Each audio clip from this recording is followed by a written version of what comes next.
ചൂട് വർദ്ധിക്കുന്ന മെയ് മാസവും മഴ കൂടുതലുള്ള ജൂൺ മാസവും സ്കൂൾ അവധി നൽകാൻ കഴിയുമോ എന്ന് കാന്തപുരം AP അബൂബക്കർ മുസ്ലിയാർ. വിദ്യാഭ്യാസ മന്ത്രി V ശിവൻകുട്ടിയെ വേദിയിൽ ഇരുത്തിയായിരുന്നു കാന്തപുരത്തിന്റെ ചോദ്യം. വർഷത്തിലെ 3 പരീക്ഷകൾ 2 ചുരുക്കിയാൽ സ്കൂൾ സമയം ലാഭിക്കാൻ കഴിയുമെന്നും കാന്തപുരം പറഞ്ഞു. ചൂടിൽ നിന്ന് 2 മാസത്തിൽ നിന്ന് 1 മാസമായ മെയ് എടുക്കുകയും മഴ ഏറ്റവും വർദ്ധിക്കുന്ന കാലമാണ് ജൂൺ. ആ ജൂൺ മാസം കൂട്ടിച്ചേർത്ത് മഴ വർദ്ധിച്ച കാലത്തിൽ നിന്നും ചൂട് വർദ്ധിച്ച കാലത്തിൽ നിന്നും സമയമെടുത്ത് കുട്ടികൾക്ക് ഒഴിവ് കൊടുത്തു എന്ന് പറയാവുന്നതായിരിക്കും. അല്ല, സമയം ചുരുക്കാൻ ഏറ്റവും നല്ലത് ഇപ്പോൾ 3 പരീക്ഷ കൊല്ലത്തിൽ നടന്നുകൊണ്ടിരിക്കുന്നു. അത് 2 ചുരുക്കിയാൽ ഏറ്റവും നന്നായിരിക്കും എന്നാണ്. നിഖിൽ പരമേഷാണ് ആ വാർത്തയുടെ വിവരങ്ങളുമായി ചേരുന്നത്. നിഖിൽ, ഈ പറയുന്ന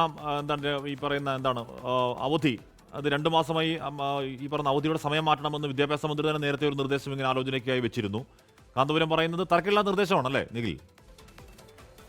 അദ്ദേഹം ഇന്നിപ്പോൾ മർക്കസിൽ സംഘടിപ്പിച്ചിട്ടുള്ള പരിപാടിയിൽ 2 കാര്യങ്ങൾ മാത്രമാണ് വിദ്യാഭ്യാസ മന്ത്രി ഇരിക്കെ അദ്ദേഹത്തിന്റെ സാന്നിധ്യത്തിൽ പറഞ്ഞത്. ആ 2 നിർദ്ദേശങ്ങളും ഒരുപക്ഷെ ഏറ്റവും മികച്ച നിർദ്ദേശങ്ങൾ എന്ന് തന്നെ പറയാൻ കഴിയും. ഈ സ്കൂൾ മാറ്റം നടപ്പാക്കുന്നതിൽ സാമുദായിക സംഘടനകൾ ഒരു എതിർപ്പുമായി രംഗത്ത് വരുന്ന സാഹചര്യമുണ്ട്. പ്രത്യേകിച്ച് സമസ്ത തന്നെ ഇക്കാര്യത്തിൽ അസന്നിഗ്ധമായ നിലപാട് സ്വീകരിക്കുന്ന സാഹചര്യമാണുള്ളത്. അപ്പോൾ വിദ്യാഭ്യാസ വകുപ്പിനെ എങ്ങനെ മുന്നോട്ട് കൊണ്ടുപോകുന്നുള്ള ഒരു ആശങ്ക അവർക്ക് മുന്നിൽ നിൽക്കുമ്പോഴാണ് വളരെ പ്രായോഗികമായിട്ടുള്ള ഒരു നിർദ്ദേശവുമായി കാന്തപുരം AP അബൂബക്കർ മുസ്ലിയാർ ഇപ്പോൾ രംഗത്തെത്തുന്ന സാഹചര്യം ഉണ്ടാകുന്നത്.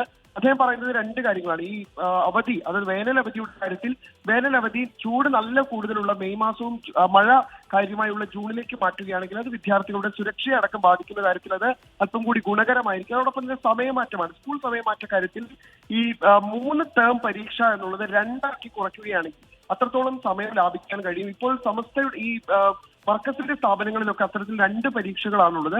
ആ തരത്തിൽ 2 ടേമിൽ പരീക്ഷയാക്കുകയാണെങ്കിൽ അത്രയും സമയം ലാഭിക്കാൻ കഴിയുമെന്നുള്ളത് വളരെ പ്രായോഗികമായിട്ടുള്ള ഒരു നിർദ്ദേശം കൂടി അദ്ദേഹം മന്ത്രിക്ക് മുന്നിൽ വെക്കുകയുണ്ടായി.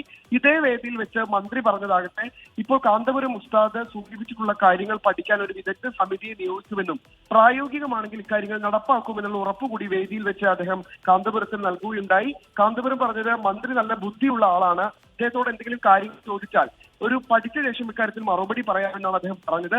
സാധാരണഗതിയിൽ എല്ലാം നടത്തിത്തരാമെന്ന് പറയുന്ന ആളുകൾ അത് നടപ്പാക്കാറില്ല. പക്ഷേ ബുദ്ധിയുള്ള ആളുകളുടെ ലക്ഷണമാണ് ഇത് പഠിച്ച ശേഷം മറുപടി നൽകാമെന്ന് അറിയിക്കുന്നത് എന്നുള്ള പ്രശംസ കൂടി V ശിവൻകുട്ടിക്ക് കാന്തപുരം AP അബൂബക്കർ മുസ്ലിയാർ നൽകുകയുണ്ടായി.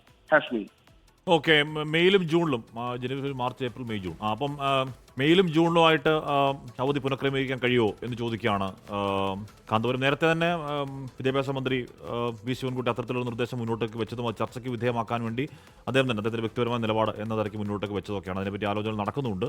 അതിനിടയിൽ കാന്തപുരവും ഏതാണ്ട് അതേ നിലപാട് തന്നെ മർക്കസിലെ വേദിയിൽ പറയുകയാണ്. മന്ത്രി V ശിവൻകുട്ടി വേദിയിൽ അപ്പോൾ ഉണ്ടായിരുന്നു. അവിടെ ലോകത്തെവിടെയായാലും ഏത് സമയത്തും 24 വാർത്തകളും ഓഗ്മെന്റഡ് റിയാലിറ്റി പാക്കേജുകളും എക്സ്പ്ലെയിനറുകളും വിശദമായി കാണാൻ ഞങ്ങളുടെ YouTube ചാനൽ നിങ്ങൾക്ക് സബ്സ്ക്രൈബ് ചെയ്യാം.